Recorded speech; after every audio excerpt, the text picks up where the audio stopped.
Jerusalem gathered around Jesus, they noticed that some of the disciples were eating with defiled hands, that is, without washing them. For the Pharisees and all the Jews do not eat unless they thoroughly wash their hands, thus observing the tradition of the elders. And they do not eat anything from the market unless they wash it. And there are also many other traditions that they observe, the washing of cups, pots, and bronze kettles. So the Pharisees and the scribes asked him, "Why do your disciples not live according to the tradition of the elders, but eat with defiled hands?" He said to them, "Isaiah prophesied rightly about you hypocrites, as it is written, 'This people honors me with their lips, but their hearts are far from me. In vain do they worship me, teaching human precepts as doctrines. You abandon the commandments of God and hold to human tradition.'" Then he called the crowd again and said to them, "Listen to me, all of you, and understand. There's nothing outside a person that by going in can defile, but the things that come out are what defile. For it is written, for it is from within, from the human heart, that evil intentions come. Fornication, theft, murder, adultery, avarice, wickedness, deceit, licentiousness, envy, slander, pride, folly. All these evil things come from within, and they defile a person." The gospel of the Lord. Praise to you, O Christ. Grace to you and peace from God the Father and from Jesus Christ our Lord. Amen. You may be seated.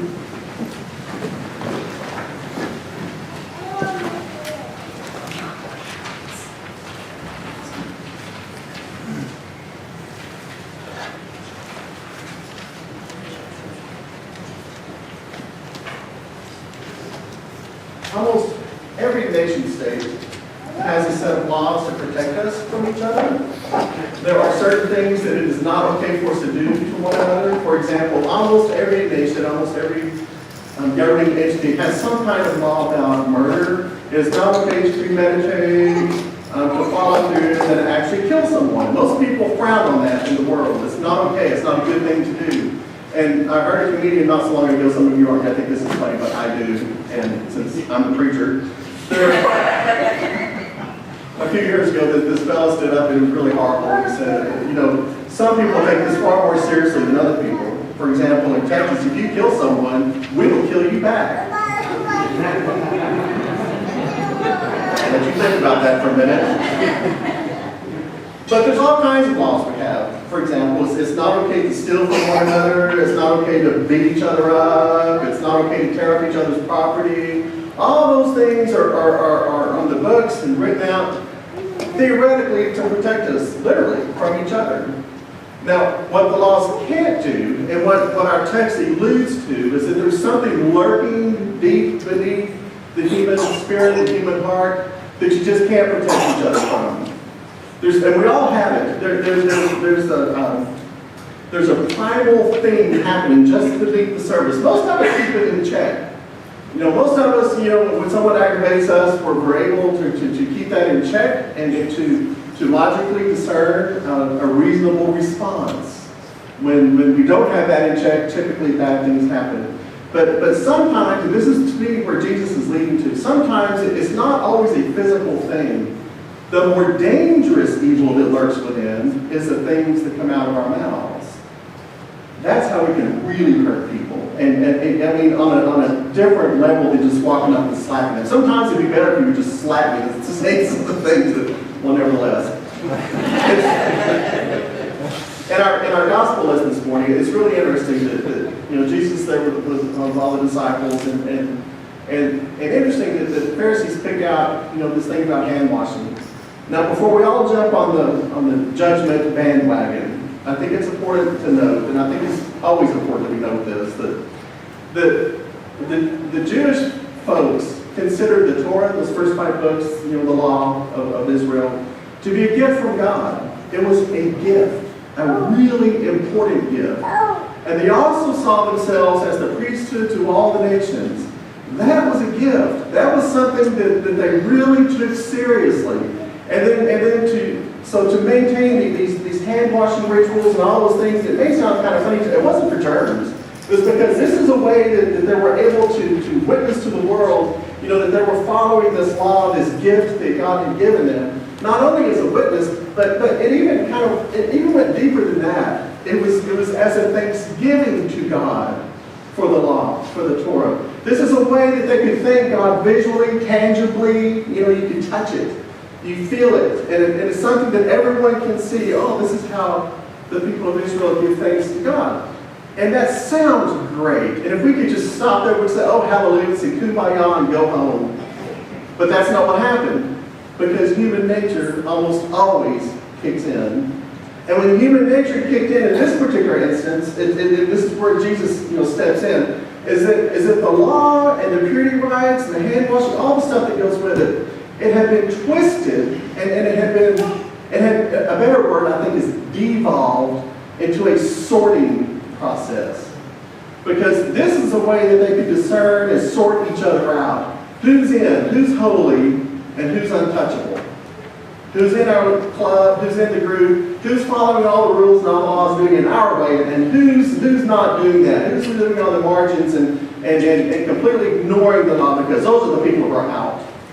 And not only are they out, but we're going to shame them publicly, because that's how we roll here. And the really interesting thing is that Jesus saw through all of that. And rather than attacking, say, the politicians or any number of different groups, it's interesting that Jesus zeroed in on the religious and the pious. Because he knew they should have known better.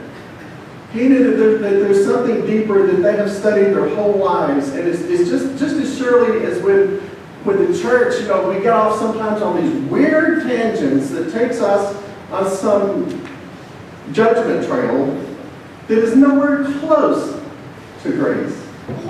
It's nowhere close to forgiveness. It's nowhere close to what is the greatest commandment? Loving God and loving who? Oh, you better say it louder than that. Loving who? Our neighbors. As ourselves. Ooh, you got all of it. Okay. Check. All right, but we forget that. And we easily forget that. I mean, it's really interesting to me. And so with Jesus, but even seeing through all of that, he loved them anyway. I really want us to hear that he, in spite of the disciples, all their faux pas, and all the silly things they say or are going to say, now that we're back in Mark's gospel especially, he loved them anyway. And even the holier-than-thous, he loved them anyway. His persecutors, he loved them anyway. He pressed on. And it seems to me that the way, when he calls us then to follow, and to check, have this heart check, it's that evil. It's always good, it seems, and this is to me where the gospel is always a good thing for us to stop and self-check. Where is my heart? Where have I landed, and how is that being lived out? One easy question for that discernment process is, who do you believe to be your neighbor? We know who we confess to be our neighbors, but who do you really believe to be your neighbor, and who's on the outside? You see the similarity? And then how do we treat our neighbors who we perceive to be our neighbors, and then how do we treat those who we perceive to be outside our neighborhood? Right? There's a lot of different ways you can test that.